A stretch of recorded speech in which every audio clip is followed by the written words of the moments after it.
Sejamos todos muito bem-vindos ao CEL Brasil, Centro de Estudos Ubaldianos Brasil. Tivemos um grande problema aqui com o nosso aplicativo que faz a transmissão ao vivo. É um programa chamado vMix. Eu formatei o computador, instalei, testei, fiz algumas gravações, mas quando foi na hora de usar aqui aos 13 minutos antes de começar o estudo número 13, deu 13 problemas, mas já resolvemos. Então vamos organizar aqui para a gente poder continuar. Estamos estudando a obra de Pietro Baldi, já no terceiro volume, As Noures, Técnica e Recepção das Correntes de Pensamento. Este é o estudo de número 13, do capítulo 4. Capítulo 4, Os Grandes Inspirados. Só para lembrar, nós fazemos essa transmissão ao vivo toda sexta-feira, todas as sextas-feiras, às 20 horas. Então continuamos aqui, porque nós já fizemos uma parte, já iniciamos o capítulo 4. O capítulo 4 de As Noures trata dos grandes inspirados, como Moisés, Isaías e tantos outros profetas. Falamos um pouco já na primeira parte, nós tínhamos parado aqui, né? Agora, então, podemos continuar essa segunda parte.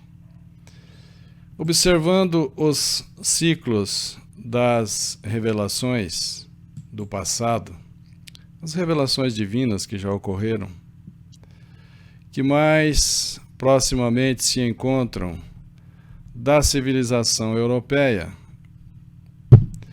vemos de início um período heróico, que é sublimação de potência da vontade, explosão da corrente positiva e corrente masculina da vida, o ciclo mosaico, que é a lei de Moisés, e do profetismo do povo hebreu.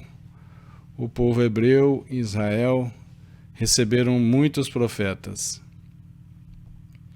Depois, nós temos o período da bondade, que é a sublimação do amor, explosão do princípio oposto da vida, da libertação pelo sacrifício, da redenção pela dor, da salvação pela dor.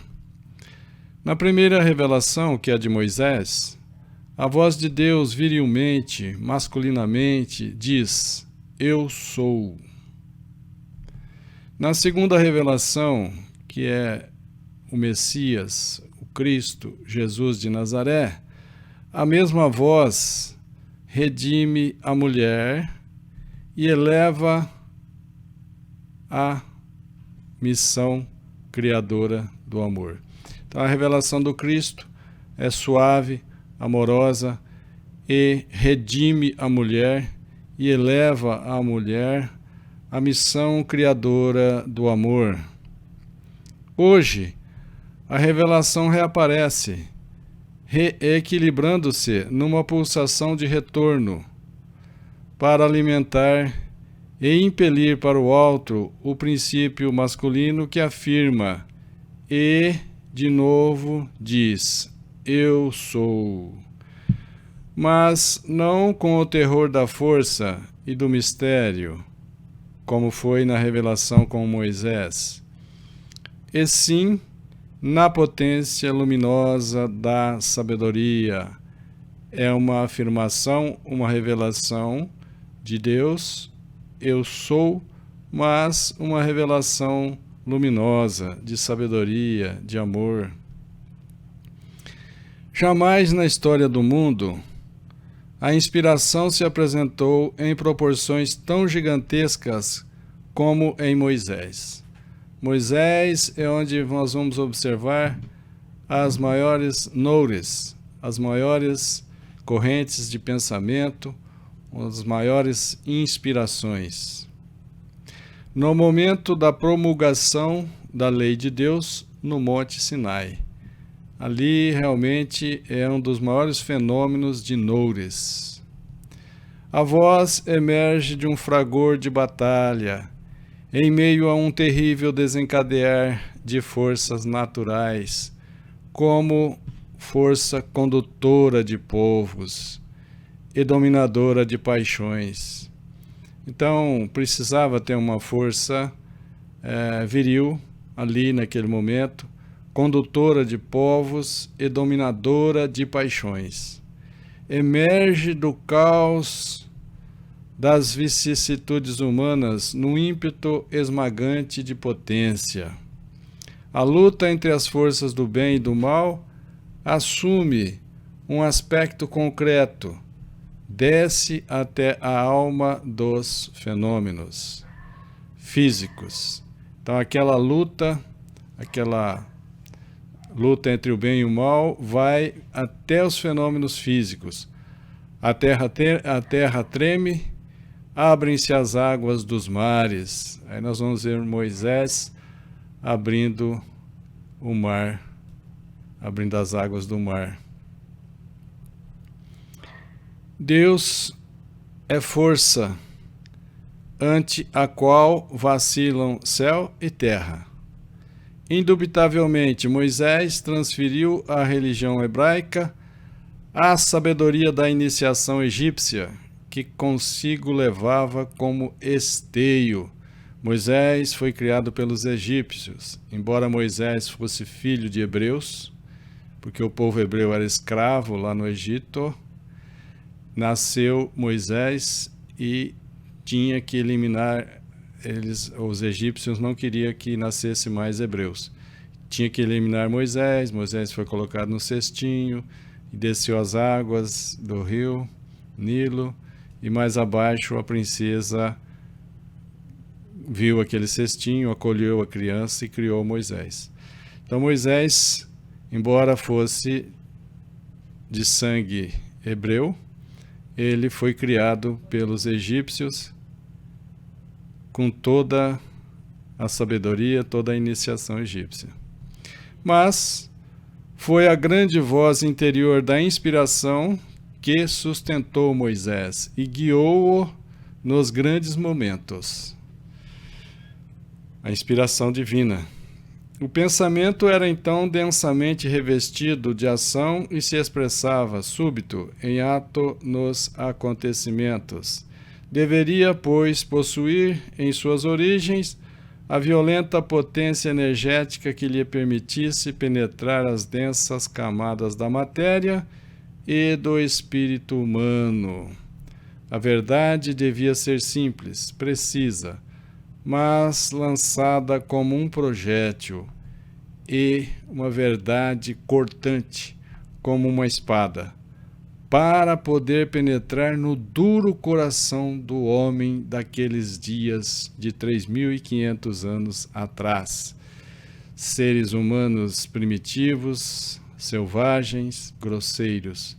Então, a verdade tinha que ser simples, precisa, mas lançada assim de súbito, como um projétil, e que fosse cortante para tocar o coração, para tocar o sentimento daqueles homens rudes.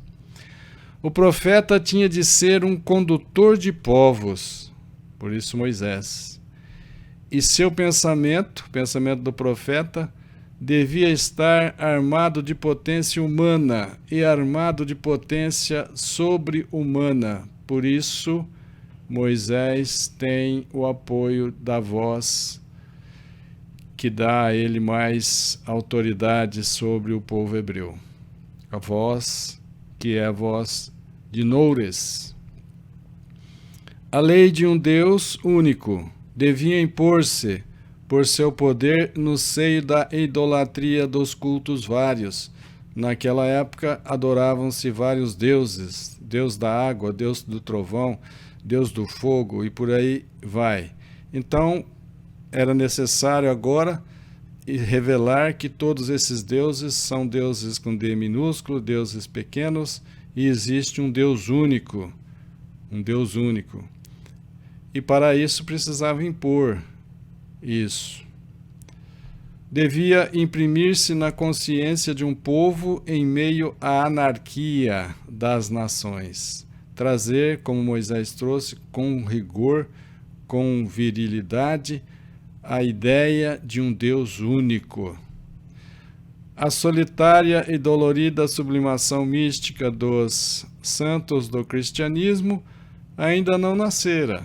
Moisés vem primeiro, 1500 anos antes de Cristo. Então, a doçura do cristianismo ainda não tinha aparecido. Antes da sutilização, na pureza importava trovejar-se a força para desabastar o espírito humano. Primeiro Moisés, para um povo grosseiro. Depois o Cristo, tão sutil, tão delicado, tão amoroso, vem depois num ambiente um pouco menos primitivo, um pouco menos grosseiro, um povo um pouco menos selvagem. E ainda assim levar o Cristo à cruz. A cosmogonia, esse estudo da origem do universo, do cosmo, essa cosmogonia mosaica é uma rude e imensa construção ciclóptica, gigantesca, reduzida a linhas essenciais para que fosse compreendida. Permanece verdadeira até hoje essa construção de Moisés, embora lhe faltem pormenores de desenho arquitetônico. A primeira revelação que veio à humanidade, que é a revelação através de Moisés, ela é verdadeira, ela não tem alguns detalhes, também não era possível naquela época, mas ela traz a lei de Deus e situações que hoje estão se entendendo e descobrindo, mas já estava escrito na lei de Moisés. A lei de Moisés traz revelações divinas e como as leis de Deus são perfeitas e imutáveis, a lei de Moisés é válida até hoje. E sempre será válida. O gesto criador de Deus é material como o gesto do homem, que projetava no céu a multiplicação infinita dos próprios atributos, o homem não sabendo dizer de Deus, senão o que a própria evolução psíquica lhe permitia compreender. O homem não conseguia ter uma noção de Deus. Hoje nós temos uma noção um pouco melhor, um pouco mais clara de Deus, de amor e bondade, um Deus amoroso, um Pai que nos busca o tempo todo para sermos felizes. Aquele gesto se espiritualiza hoje na voz que desce para iluminar e animar a ciência, e o pensamento da Gênese retorna, o pensamento dessa origem, da explicação da origem do universo retorna num mais elevado plano de conhecimento, como aconteceu no tratado, na obra A Grande Síntese atual, o Evangelho da Ciência, a grande síntese, síntese e solução da ciência e do espírito. A Gênese é o primeiro livro do Pentateuco, primeiro livro de uma série de 5, Pentateuco, 5 livros de Moisés. Aqui seguem, depois da Gênese, vem o Êxodo, o Levítico, os Números e o Deuteronômio, e foi escrito sob a inspiração de Moisés. Moisés escreve esses livros inspirado por a grande voz de Deus. Então, Moisés vem e traz um dos maiores fenômenos de Noures. Enquanto Moisés vagueava no deserto com o povo de Israel. Eles tiveram um período muito longo para caminhar a pé do Egito até a terra prometida de Canaã. Então, foi uma viagem longa, demorou vários anos. começa essa viagem, começa o livro, a Gênese, com a criação do universo, a criação também de Deus. Descreve depois o dilúvio, a submersão da Atlântida. A Torre de Babel é descrita também na Gênese. A história dos patriarcas até José. O Êxodo, já é o segundo livro de Moisés, é a saída do povo de Israel. O Êxodo, a saída do povo de Israel, dos hebreus, que saíram do Egito, onde eles eram escravos. E também o Êxodo é a promulgação da lei do Monte Sinai, onde Moisés recebe os 10 mandamentos. O Espírito de Deus é presente a cada momento. No capítulo 19 do livro Êxodo, descreve-se um contínuo colóquio, uma conversa entre Moisés e Deus. Ao terceiro dia da saída de Israel, do povo de Israel, que saíram da terra do Egito, então no terceiro mês de viagem através do deserto, nesse mesmo dia, que fazia 3 meses, chegaram à solidão do Monte Sinai. Então eles gastaram 3 meses viajando até chegar ao Monte Sinai. Por isso, partidos iniciou a viagem de Rafidim e chegados ao deserto do Monte Sinai. Estabeleceram nesse lugar os alojamentos e aí Israel, ou melhor, o povo de Israel, esperou diante do monte Sinai. E subiu Moisés a Deus, e o Senhor o chamou do alto do monte, dizendo-lhe: estas coisas dirás à casa de Jacó e anunciarás aos filhos de Israel. Aí tem o diálogo. Aí pula, vamos pegar o 9.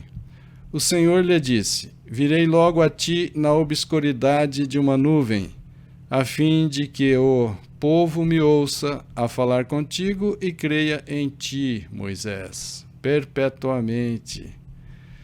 Pois Moisés havia anunciado ao Senhor a palavra do povo. 10. Ele lhe disse: vai ao encontro do povo. A voz de Deus diz a Moisés: vai ao encontro do povo e faze com que todos se purifiquem hoje e amanhã e lavem suas vestes. 11. E estejam preparados para o terceiro dia, porque no terceiro dia descerá o Senhor aos olhos de todo o povo sobre o Monte Sinai. E lá na frente, no versículo 16: e ao despontar o terceiro dia, a claridade da manhã, então quando nasce o terceiro dia, principiaram a ouvir-se trovões e resplandeceram relâmpagos, e uma densíssima névoa cobriu o monte e o vibrante sonido da trombeta retumbava fortemente. Então cobriu um monte de névoa e a trompa retumbava. E o povo que se encontrava nas tendas se atemorizou, o povo ficou com medo. E havendo-os Moisés conduzido para fora dos alojamentos, Moisés chama o povo para fora dos alojamentos, ao encontro de Deus, o povo pararam ao pé do monte Sinai. E todo o monte Sinai fumegava, soltava fumaça, porque o Senhor aí descera em meio ao fogo, e o fumo ou fumaça dele saía como de uma fornalha, e todo o monte infundia terror. O monte apresentava e impunha medo. E o sonido da trompa, pouco a pouco, se fazia mais forte e mais penetrante. Moisés falava e o Senhor lhe respondia. E desceu o Senhor o monte Sinai sobre o próprio cume do monte e chamou Moisés àquele cume. Cume é a parte mais alta do monte, da montanha. E Moisés desceu e contou todas as coisas ao povo. E assim nasceu o Decálogo, os 10 mandamentos, da palavra pronunciada por Deus, no capítulo 20. E o Senhor pronunciou, capítulo 20, versículo 1. E o Senhor pronunciou todas estas palavras. E era mais coisas, mas abreviou aqui. 2. Eu sou o Senhor teu Deus, que te tirou da terra do Egito, da casa da escravidão, porque os hebreus eram escravos lá no Egito. 3. Não terás outros deuses diante de mim. Deus é único e não haveríamos de adorar outros deuses diante de Deus. E todo o povo percebia as vozes e os raios, e o sonido da trompa, e o monte que fumegava, e o povo assustado e tomado de medo pôs-se de longe. O povo ficou de longe observando. Eis a narrativa do momento culminante da mais poderosa recepção nourica. Essa é a mais poderosa recepção das correntes de pensamento. Essa é a mais poderosa inspiração que o homem conhece, o homem terráqueo. E o espetáculo é verdadeiramente de uma grandiosidade terrível. A mole, a quantidade imensa, severa e selvagem do Sinai, a recordar o Brooklyn goetiano, a grande montanha de granito, nua e escura, cujo cimo, a parte mais alta, é o trono de Elohim, circundada de legendas pavorosas, ecoando estrondos de trovão. Os cumes escondidos nas tempestades, de nuvens a mugir, coruscantes ou clarões de raios. As faldas do monte enegrecidas de massas humanas, efervescentes de paixões, lançadas à conquista do próprio destino. Eis o quadro grandioso, o ambiente de sintonização em que se realizou o diálogo entre o profeta Moisés e a voz de Deus, e depois entre o profeta Moisés e seu povo. Esse é um grande quadro de grande sintonia, de grande conexão, de grande noures. A vibração se mantinha na desnuda potência das coisas primitivas. Era o primeiro grande choque cósmico das forças espirituais e se converteu numa atmosfera de revolta e de sangue, sob um céu negro de tempestade, com a matança dos rebeldes idólatras, desobedientes à lei, diante dos quais a ira do profeta Moisés quebra as tábuas de pedra onde estavam escritos os 10 mandamentos, convicto do direito absoluto da verdade, da comunhão com o alto, da proteção das forças supremas. Sem essa presteza e prepotência de ação, jamais Moisés teria imposto sua autoridade e a nova lei de Deus. Então era necessário, já que o povo era rebelde, era grosseiro, era primitivo, era selvagem, tinha que ter essa prepotência de Moisés para impor autoridade e trazer a nova lei de Deus. Tá aí, ó. A ferocidade humana impunha os caminhos do terror. Era necessário esses caminhos do terror para convencer homens tão primitivos. O contato com a divina fonte das Noures se estendeu continuamente no seio do povo hebreu através do profetismo. Vieram vários profetas, Isaías e tantos outros, Jeremias. Este meu pobre estudo sobre o fenômeno inspirativo manifesta-se sem que eu o quisesse. Então, esse estudo aqui foi realizado por Pietro Baldi sem que ele tivesse planejado, sem que ele tivesse desejado, com força interpretativa e demonstrativa deste grande fenômeno histórico e teológico, que foi considerado pelos apologistas, aqueles defensores do fenômeno, ao lado dos milagres, como a coluna probatória que comprovava, a coluna probatória da verdade do cristianismo. E aqui a ciência finalmente não mais inimiga, porque a ciência vinha desmentindo, a religião. Nesse instante, aqui a ciência finalmente não mais inimiga dá sua contribuição. Se a arte divinatória é comum a todos os povos da antiguidade, e realmente nos povos da antiguidade tinha muito essa arte divinatória, o profetismo entre os hebreus, potencializando-se na concepção monoteísta de um Deus único, se eleva a meio de comunicação direta com a divindade, prossegue e traduz o pensamento da eternidade, da maturação do destino de um povo e, na espera do Messias, à espera de Cristo, do destino do mundo.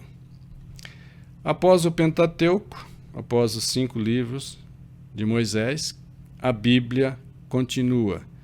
E no livro de Josué, escrito pelo mesmo Josué, sempre por divina inspiração, então, inspiração de Deus para Josué, prossegue a história do povo de Deus. Moisés morreu, desencarnou, mas o divino colóquio não cessa, não para essa comunicação, essas revelações de Deus para o povo, para os hebreus principalmente. Por que os hebreus? Porque eles já estavam mais maduros, eles já não tinham mais adoração por vários deuses, eles já sabiam, já aceitavam um Deus único. Isso, eles já tinham um Deus único, eles já eram monoteístas. Nos 4 livros dos reis, falam Samuel e os profetas Gade e Natã. Precisamente no 3º desses livros, capítulo 19, há uma referência ao profeta Elias, que, internando-se no deserto, desejava a morte e disse: Basta, ó Senhor, toma minha alma. E se lançou por terra e adormeceu. Mas eis que o anjo do Senhor o tocou e lhe disse: Levanta-te e come. Ele já estava desanimado, Voltou-se ele e viu, perto de sua cabeça, um pão cozido sob as cinzas e um vaso de água. Então, Elias comeu e bebeu. Fortificado com esse alimento, Elias caminhou 40 dias e 40 noites até um monte de Deus chamado Horebe. Lá chegado, Elias abrigou-se numa caverna. E logo o Senhor lhe falou, dizendo-lhe: Que fazes tu aqui, Elias? E desenvolve o colóquio. Estamos mostrando isso porque também aqui são inspirações, são correntes de pensamento, agora captadas pelo profeta Elias. E mais adiante, ainda de Elias, fala o livro 4 dos Reis, capítulo 2. E, enquanto caminhavam e conversavam juntos, subitamente um carro de fogo com cavalos de fogo separou um do outro, e Elias subiu ao céu num turbilhão. Daí a passagem, né, que o pessoal comenta que Elias foi arrebatado ao céu com o carro de fogo. O primeiro livro de Esdras foi por esse mesmo Esdras, escrito, que era de linhagem sacerdotal, e ele também era doutor da lei de Deus, lei de Moisés, escrito sob inspiração. Então aqui ele está narrando, ele está dando uma relação de livros que foram escritos por inspiração divina. Também o livro de Judite, que se ele segue, é considerado divinamente inspirado. O livro Judite também é de inspiração de Deus.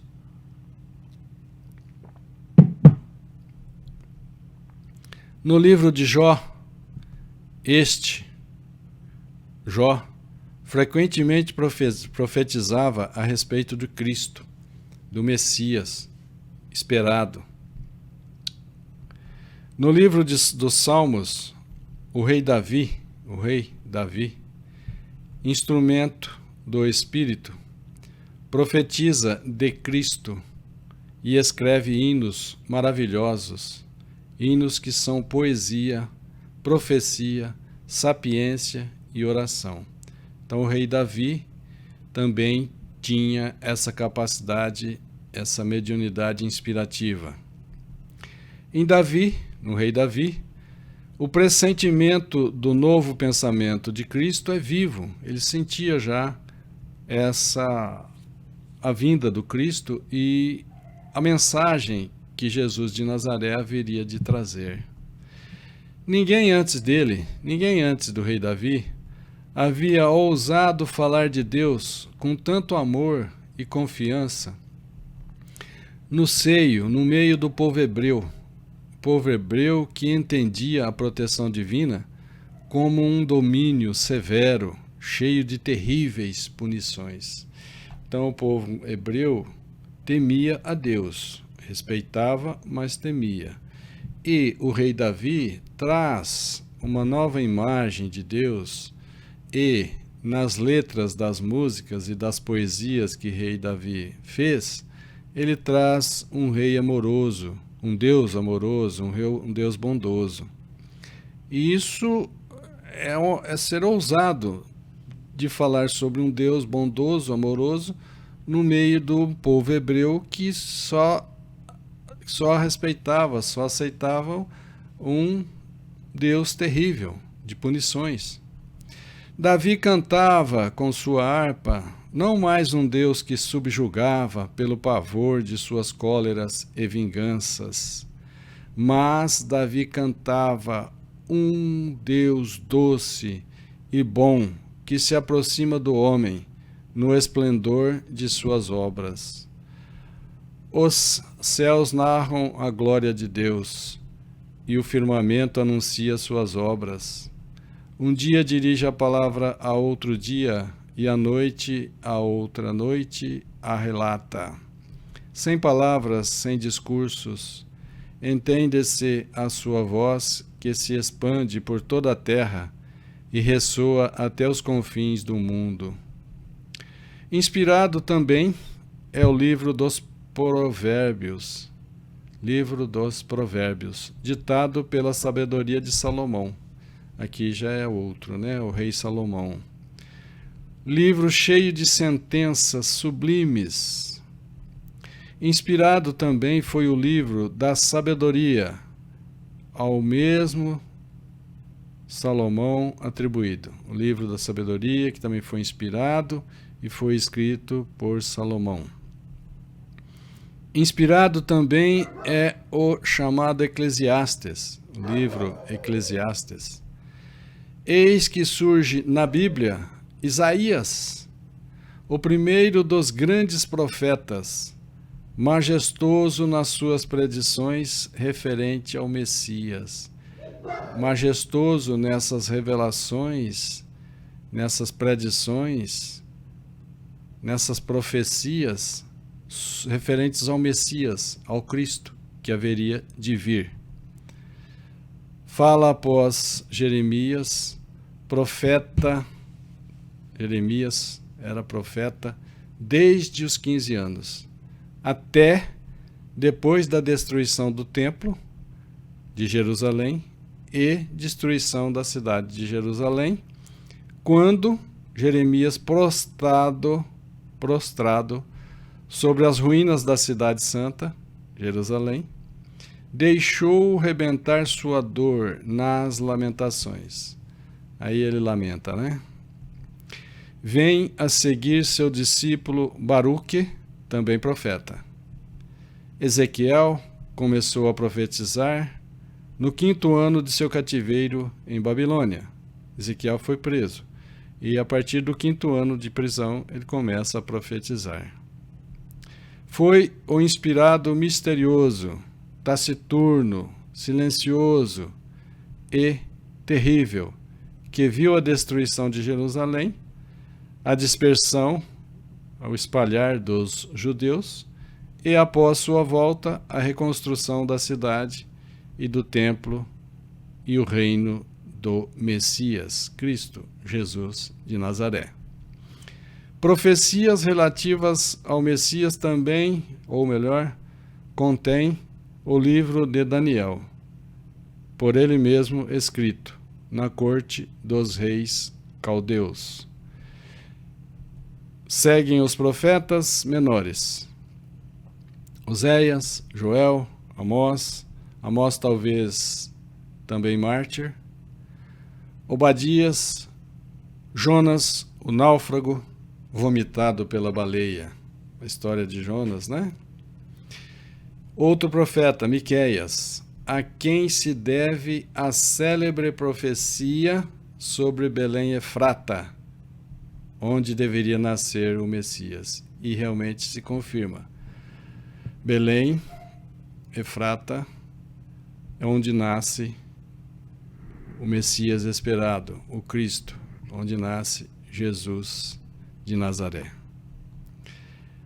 Naum, outro profeta, que predisse a destruição de Nínive, uma cidade grande, hoje fica no território do Iraque, e viu sobre os montes, com outro nome, tá? Nínive eu não lembro agora, mas tem outro nome atualmente. E viu sobre os montes os pés daquele que anuncia a boa nova, os pés de Jesus. Outro profeta, Rabacuque, que conforme se crê, foi transportado por um anjo até Babilônia para dar alimento a Daniel. Daniel era prisioneiro na cova dos leões.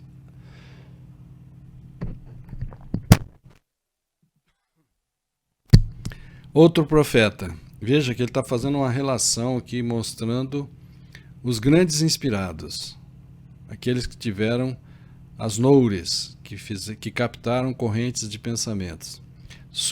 Sofonias, Ageu, também profeta do Messias, que anunciavam a vinda do Cristo. Zacarias, em quem a profecia da vinda do Cristo se faz sempre mais clara, precisando seu ingresso em Jerusalém. Ele diz, quando Jesus ia entrar em Jerusalém, Zacarias profetiza que Jesus entraria montado em uma jumentinha. Profetiza a morte de Jesus na cruz. Profetiza os 30 dinheiros como preço da traição que os doutores da lei e os sacerdotes do templo de Jerusalém deram a Judas. Previu a destruição de Jerusalém e a perseguição. Finalmente, Malaquias, um profeta, que anuncia claramente a vinda do Supremo Mestre Jesus. Por 8 séculos, por 800 anos, a ideia viva de Deus assim resplandece na alma de um povo e a mesma luz desce sempre ao mundo colorindo-se diversamente através de personalidades diversas, mas nunca deixa de ser a voz com que Deus clama, chamando os homens extraviados. Mais de 800 séculos que a voz de Deus se faz para anunciar a vinda de Cristo. E basta lembrar também que todos esses profetas eram diretamente inspirados por Jesus. Jesus inspirava esses profetas dizendo mais ou menos assim: olha que eu vou até vocês, olha que eu estou preparando para ir até vocês, olha que eu estou indo até vocês. E quando Jesus vem, não tem nem reserva no hotel, não é? Se José e Maria quiseram, tiveram que se hospedar em uma manjedoura, onde nasceu Jesus de Nazaré. Dando exemplo de humildade, né? Desde esse início. A inspiração se faz auditiva. Essa inspiração, essas noures, se faz auditiva, onde se ouve, ou visual, quando se vê, conforme as disposições do ambiente. Mas a corrente é uma só, embora assuma diferentes formas de vibração. A corrente, as noures, é uma só, mas assume formas diferentes, ou é auditiva ou é visual. Existe um pensamento constante, desenvolvido através de recursos diversos e fragmentado no tempo, mas, apesar disso, um pensamento coerente e contínuo, testemunhando sua origem de uma fonte única. O pensamento que aparece e se fragmenta e se manifesta de formas diferentes, mas tem uma fonte única, a voz de Deus, a inspiração de Deus, e através de Jesus de Nazaré. Esta unidade de ideia manteve coeso um povo trabalhado pelas mais aventurosas vicissitudes até o surgimento de sua flor magnífica, até o surgimento de Cristo, o Messias, o esperado, Jesus de Nazaré. Depois de Jesus de Nazaré, se dispersa. O povo estava unido, o povo hebreu, com essas notícias da chegada, da vinda do Messias, do Cristo. Mas depois o povo hebreu se dispersa. A Bíblia é o mais vasto documento de recepção nourica mundial, atingindo as mais elevadas fontes das altas correntes de pensamentos superiores. A Bíblia tem mediunidade o tempo todo. E o Espiritismo é antigo. O Espiritismo é tão antigo quanto o homem. O povo hebreu nos dá o exemplo de um fenômeno inspirativo gigantesco, prolongando-se por séculos e séculos, funcionando como preparação do evento que daria origem à civilização destinada a governar o mundo. Não é possível a dúvida, nem a negação em face de fatos históricos de tal importância. E o cristianismo foi esperado. O cristianismo foi esperado e preparado por essa elevadíssima mediunidade inspirativa que agora estudamos, e desses contatos superiores continuamente se tem alimentado e fortalecido no seu exaustivo caminhar. Em face da narrativa bíblica das visões dos profetas, como a visão de Isaías, que vê Babilônia destruída, recordando as visões de São João, ou João Batista e depois João Evangelista, né? os dois aí, eu colocaria os dois. Inclusive, João Evangelista escreve o Apocalipse ditado pelo Cristo. Então, também é um trabalho de noures, um trabalho de transmissão de correntes de pensamento de Jesus para João o Evangelista. Então, aqui são exemplos de grandes inspirados. Em face das visões terrificantes de Ezequiel, bem como outras feitas de luz e de bondade, todas grandiosas.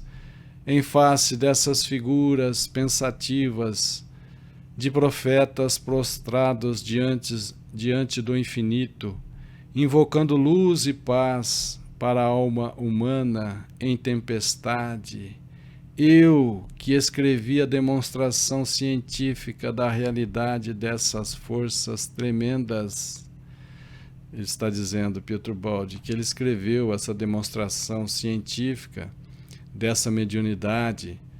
Pietro Baldi, aqui nessa obra As Noures, escreve a técnica da recepção das correntes de pensamento. Ele que descreve essa demonstração científica da realidade dessas forças tremendas e que as sinto, Pietro Baldi sentia essas forças, essas correntes de pensamento, agitarem-se em mim e no mundo, ouço estranhas ressonâncias nas profundezas de minha consciência e me sacode um calafrio de temor. A sabedoria moderna que matou essa possibilidade, que parou, que impediu essa sensibilidade de inspiração. Essa sabedoria moderna poderá sorrir ceticamente, poderá sorrir, mas as lágrimas de Jeremias, no gesto solene de Ezequiel, que profetizava nessa voz concorde, que desde Isaías até Malaquias fala de Cristo e que prossegue até a voz de Joana d'Arc, que cria um mártir e Joana d'Arc salva a França. Sinto algo de terrivelmente poderoso que não encontro outra postura de espírito além da oração. Pietro Baldi compreende a missão desses grandes inspirados e dessas grandes noures que se realizou através desses grandes inspirados. E Pietro Baldi descreve que não sente nada diferente do que uma postura de oração. Uma postura de oração. Tudo mais é inconsciência. Inconsciência no momento em que a Europa inteira se arma, embora trema diante do espectro de uma guerra que sente seria o fim de sua civilização. Lembrando que o livro As Noures foi escrito em 1936. E a Guerra Mundial, a Segunda Guerra Mundial, começou em 1939 até 1945, se eu não estou enganado. Então, quer dizer, Pietro Baldi em 1936 já anunciava esse medo da Guerra Mundial que aconteceu realmente. Cada gesto profético é dirigido pela mão de Deus. E a Europa será dividida ao longo de uma frente mediana em duas partes, a da ordem e a da desordem, em que lutarão objetivamente as forças cósmicas do bem e do mal.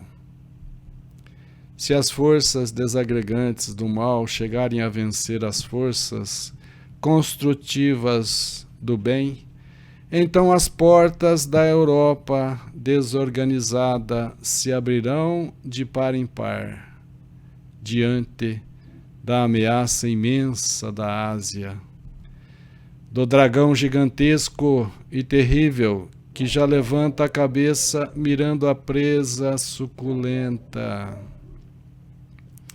Mas enseguece-o, dragão gigantesco, enseguece-o, porém, uma luz que se irradia de Roma, centro espiritual do planeta Terra, ou chamado mundo.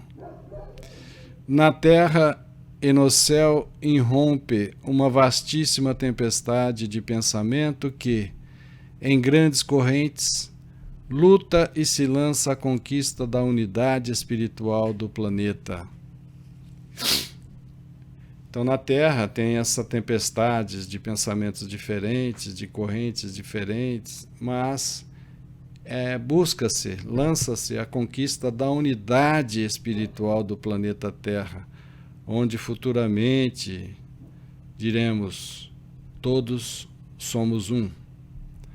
E aqui fazemos uma pausa até a próxima sexta-feira, às 20 horas. Desculpem o atraso de hoje, mas não foi culpa nossa. O programa não queria e travou. Fiquemos com Deus, muita paz.